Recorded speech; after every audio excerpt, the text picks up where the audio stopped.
Hello बच्चों, I am Amit Bijarnia, your physics teacher at competition. ये video 2021 के अंदर जो बच्चे जेईई मेन का एग्जाम देने वाले हैं और उसका फॉर्म भर रहे हैं, उसमें उनको जो भी डाउट्स आए हों, जो भी उनके फ्रीक्वेंटली आस्क्ड क्वेश्चंस हो, उनका रिप्लाई करने के लिए है। हालांकि मैंने बहुत सारे रिप्लाई, तो बहुत सारी जो बच्चों की क्वेरीज थी उसकी रिप्लाई मैंने जो भी यूट्यूब के नीचे कमेंट्स होते हैं उसमें किए थे, बट फिर भी मुझे ऐसा लगा कि कुछ क्वेरीज ऐसी थी जो बहुत रिपीटेटिव थी। तो मुझे लगा कि ऐसी क्वेरीज हो सकता है कि किसी और बच्चे के भी हों, तो मैंने उस पर एक छोटा सा वीडियो बनाया है जिससे आपकी जो मेन क्वेरीज हैं, जो फ्रीक्वेंटली आस्क्ड क्वेश्चंस हैं, उनका मैं सॉल्यूशन बताना चाहता हूं। तो चलिए सुनिए। सबसे पहला और सबसे बड़ा डाउट, खास तौर से जो EWS, OBC, SC ST वाले कैटेगरी वाले जो बच्चे हैं या फिर फिजिकली हैंडीकैप्ड बच्चे हैं, उनमें से कुछ बच्चों का ये डाउट था कि सर अगर हमारे पास इनके फॉर्म नहीं, इनके हमारे पास सर्टिफिकेट्स नहीं है, तो सर हम क्या अपलोड करें, अपलोड करें भी या ना करें, और अगर अपलोड नहीं करेंगे तो क्या हमें कंसिडर करेंगे नहीं करेंगे। तो इसके पीछे जो फाइनल रिजल्ट है, जो मतलब फाइनल कंक्लूजन है, वो ये है कि अगर आपके पास सर्टिफिकेट हो तो ऑफ कोर्स आपको अपलोड करना है। अगर आपके पास सर्टिफिकेट ना हो तो जेईई वेबसाइट पे, जेईई मेन की जो वेबसाइट है उसी पर एक अंडरटेकिंग होगी, उस पर एक फॉर्म होगा, जिस फॉर्म का नाम है अंडरटेकिंग अपेंडिक्स 2। फॉर्म का नाम बेटा क्या है? Undertaking appendix 2। वो आपको डाउनलोड करनी है, और डाउनलोड करके भरनी है बेटा, डाउनलोड करके भरनी है, अभी भरनी है, ठीक है। जहां पर आपको सर्टिफिकेट अपलोड करने थे उसके जगह वो अंडरटेकिंग फिल करनी है आपको, और उस अंडरटेकिंग में ये लिखा हुआ होगा कि फिलहाल मेरे पास ये फॉर्म्स नहीं है, फिलहाल मेरे पास ये सर्टिफिकेट नहीं है, लेकिन जैसे ये सर्टिफिकेट आएंगे मैं सबमिट करा दूंगा। ये अंडरटेकिंग आपको अभी भरनी है। आप किसी भी कैटेगरी के हो, चाहे आप OBC हो, EWS हो, SC ST हो, फिजिकली हैंडीकैप्ड हो, अगर आपके पास सर्टिफिकेट नहीं है कोई बात नहीं है, आप जेईई मेन की वेबसाइट पे जाइए और ये अंडरटेकिंग अपेंडिक्स 2, ये अलग से एक फॉर्म होगा, उस फॉर्म को लीजिए, फिलअप कीजिए, उसकी पिक लीजिए और जहां पर सर्टिफिकेट अपलोड करना होगा वहां पर उसे अपलोड कर दीजिए। सर्टिफिकेट्स आपको मई 2021 तक, बेटा मई 2021 तक मैनेज करने पड़ेंगे, और मई 2021 तक आपको वो सर्टिफिकेट अपलोड करने पड़ेंगे। तो आपके पास मई 2021 तक का टाइम है अपलोड करने के लिए, ठीक है।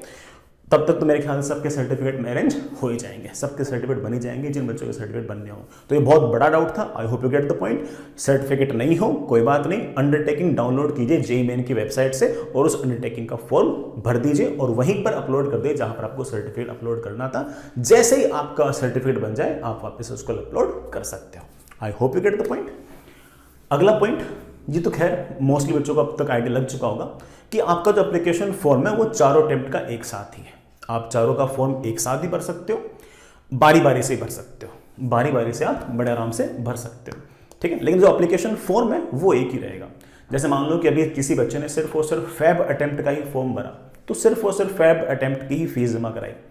फैब अटेम्प्ट उतना अच्छा नहीं गया जितना अच्छा वो उम्मीद कर रहा था, तो उसने क्या किया कि जैसे फैब अटेम्प्ट का रिजल्ट आएगा उसके बाद 1 या 2 दिन के लिए विंडो फिर से खुलेगी जेईई मेन की। आप उसमें चाहो तो वापस से बेटा मार्च, अप्रैल और मई का भी भर सकते हो, लेकिन जो एप्लीकेशन फॉर्म रहेगा वो आपका जो आपने फैब में भरा था वही रहेगा, सिर्फ उसमें आपको आगे वाले जो अटेम्प्ट है उसकी फीस जमा करानी पड़ेगी, ठीक है। तो फॉर्म वही रहेगा, रोल नंबर वही रहेगा, सारी बात वही रहेगी, सिर्फ और सिर्फ है ना आप भर अलग अलग टाइम पे सकते हो, अब भी सकते हो, और जब भी आपकी सहूलियत हो उस हिसाब से आपकी फॉर्म भर सकते हो। सर स्कोर कौन सा काउंट होगा? सर मैं 4 एग्जाम दूं, 3 एग्जाम दूं, 2 दूं, तो कौन सा स्कोर काउंट होगा? इन 4 में से जो बेस्ट NTA स्कोर होगा, जो सबसे बेस्ट आपकी परफॉर्मेंस रहेगी चारों अटेम्प्ट में, उसे काउंट किया जाएगा।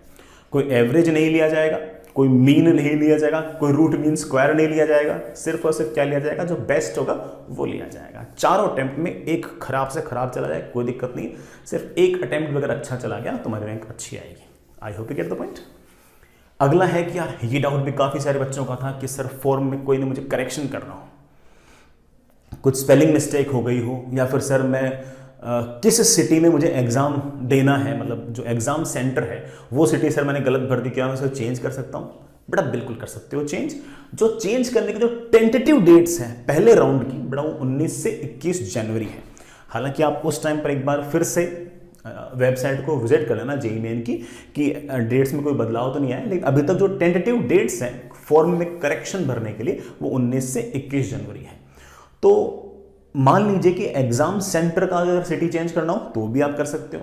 उसके अलावा भी अगर आपसे कोई फॉर्म भरने में कोई गलती हो गई हो तो आप उस गलती को बड़े आराम से रेक्टिफाई कर सकते हो 19 से 21 जनवरी के बीच अपनी उसी जेईई मेन की वेबसाइट पे। I hope you get the point. Sir syllabus में कोई चेंज है क्या? बिल्कुल नहीं है। बहुत सारे बच्चे ये मान के चल रहे हैं कि सर सीबीएसई में ये 30% हटा दिए तो सर इस 30% के सवाल पूछेंगे नहीं। ऐसा बिल्कुल नहीं है, क्योंकि जो सीबीएसई ने 30% चैप्टर हटाए एमपी बोर्ड ने वो नहीं हटाए। एमपी बोर्ड ने कुछ और हटाए हैं, यूपी बोर्ड ने कुछ और हटाए, राजस्थान बोर्ड ने कुछ और हटाए। तो सिलेबस में किसी प्रकार का कोई चेंज नहीं है। सब कुछ ही पढ़ के जाना चाहिए अगर आपको अच्छी रैंक चाहिए तो। अगला, ये बहुत बड़ा कंफ्यूजन था, बहुत सारे बच्चों ने मेरे को परेशान किया कि सर सेक्शन बी में आपने कहा कि हर सब्जेक्ट के अंदर फिजिक्स में, केमिस्ट्री में, मैथ्स में 10 क्वेश्चन आएंगे न्यूमेरिकल वैल्यूज वाले। सर 5 ही करने हैं, मैं 6 कर दूं तो, मैं 7 कर दूं तो, मैं 10 के 10 कर दूं तो ऑब्वियस बात है कि 10 में से अगर 5 करने हैं तो जेईई वाले बेटा 5 ही परमिट करेंगे। छठा आपको क्लिकेबल ही नहीं होगा, छठा आप सबमिट कर ही नहीं सकते। आप सिर्फ और सिर्फ 5 के ही आंसर लिख पाओगे, छठे के आंसर नहीं लिख पाओगे। हाँ, यह जरूर है कि पूरा पेपर सबमिट करने से पहले अगर आप चाहो तो चेंज कर सकते हो। जैसे मान लो आपको लगे कि सर मैंने जो न्यूमेरिकल वैल्यूज थे उसमें क्वेश्चन नंबर 2 कर लिया, 3 कर लिया, 4 कर लिया, 5 कर लिया और 6 कर लिया। फिर किसी बच्चे को लगे कि यार क्वेश्चन नंबर 3 जो है ना वो तो थोड़ा सा डाइसी से लग रहा है, पता नहीं इसका आंसर मेरा सही है या नहीं है, लेकिन ये 8th नंबर का जो क्वेश्चन है ना ये मैं कर सकता हूं।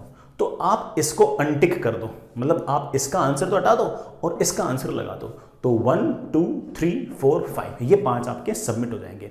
तो पेपर फाइनल सबमिट करने से पहले आप किसी भी 5 सवाल को कर सकते हो। अगर आप बीच में चाहो कि सर मैं तीसरा सवाल जो है उसको छोड़कर 8वां करना चाहता हूं, बिल्कुल कर सकते हो।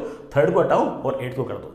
ऐसा नहीं कि आप ये कर दो और फिर भी 8वां कर दो, नहीं, 3 को अनटिक करना पड़ेगा, फिर जाके 8वां आपको ट्राई करना पड़ेगा। सिर्फ और सिर्फ 5 कर सकते हो, कोई से 5 करो, कोई दिक्कत नहीं है। आप चेंज भी कर सकते हो सबमिट करने से पहले तक। एक कंफ्यूजन कुछ बच्चों को यह कि सर स्टेट कोड क्या रहेगा हमारा। बेटा स्टेट कोड वो है जो आपकी क्लास 12th आपके जिस स्टेट से हुई है वो स्टेट आपका स्टेट रहेगा। आपकी जो डोमिसाइल है, डोमिसाइल स्टेट जो रहेगा वो वही रहेगा जहां से आपने क्लास 12th की हो। बहुत ही आसान सी बात है। लेकिन इसमें कई बच्चों को डाउट ये था कि सर मान लीजिए कि मैंने क्लास 12th जो है वो एमपी से की, फिर मैंने इंप्रूवमेंट जो है क्लास 12th का जो इंप्रूवमेंट है बोर्ड वही रखा लेकिन मैंने वो यूपी से किया। सर फिर मेरा कौन सा रहेगा? जो आपका एक्चुअल 12th था, जो आपका फर्स्ट टाइम 12th था, वही काउंट किया जाएगा आपका स्टेट। तो आपका स्टेट जो है वो एमपी काउंट किया जाएगा। तो आई होप बेटा स्टेट कोड ऑफ एलिजिबिलिटी याद रहेगा आपको। बहुत इंपॉर्टेंट है बेटा स्टेट आपके लिए, क्योंकि आपको जो फाइनल सीट्स मिलती है ना, आपको जो फाइनल सीट्स मिलती है कि ना किस एनआईटी में कौन सी ब्रांच के अंदर आपको सीट मिलेगी, वो इस बात पर डिपेंड करता है कि आपका स्टेट कौन सा है। किसी किसी स्टेट में कंपटीशन ज़्यादा होता है, किसी किसी स्टेट में कंपटीशन कम होता है। तो ये इंपॉर्टेंट है हमारे लिए। तो स्टेट कोड याद रखना, जो आपकी क्लास 12th का स्टेट है वही आपका स्टेट रहेगा। क्लास 12th आपने अगर 2 बार दी है तो जो आपका पहला अटेम्प्ट है, पहला अटेम्प्ट जो है वो आपका एक्चुअल स्टेट माना जाएगा। तो आई होप मैंने मेरे ख्याल से आपकी बहुत सारी क्वेरीज सॉल्व कर दी है। मेन पॉइंट मुझे बेटा एक्चुअली ये 2 लगे कि ये सॉरी 1 पॉइंट बेटा आप करेक्शन कर सकते हो सेकंड पॉइंट, और बेटा 5 ही क्वेश्चन अलाउड होंगे, छठा क्वेश्चन अलाउड नहीं होगा। ये मेन 3 पॉइंट थे जिस पर बच्चे काफ़ी परेशान हो रहे थे।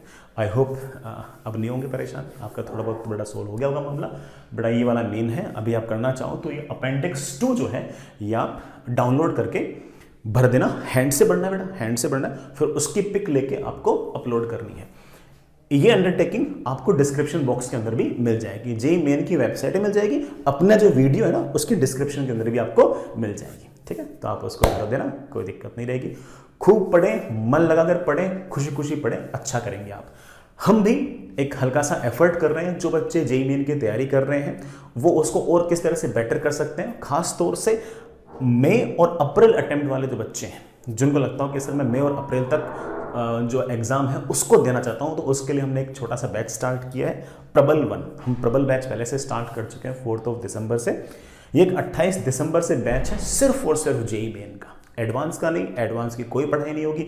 इतने से कम टाइम के अंदर पूरा का पूरा कोर्स शुरू से लेकर आखिर तक पूरा पढ़ाना एडवांस का तो पॉसिबल ही नहीं है। पॉसिबल सिर्फ और सिर्फ जेईई मेन का है। तो प्योरली जेईई मेन का बैच है।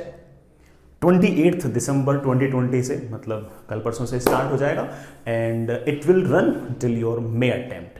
इसका जो कोर्स है हम वो अप्रैल अटेम्प्ट से पहले तक करा देंगे और पूरा ऑफ कोर्स बेसिक से ही कराएंगे, ऐसा नहीं कि हम बड़ा कुछ बिल्कुल ऊपर से स्टार्ट करेंगे, लेकिन पूरा का पूरा जो कोर्स है वो मेंस स्पेसिफिक होगा, एडवांस स्पेसिफिक नहीं होगा।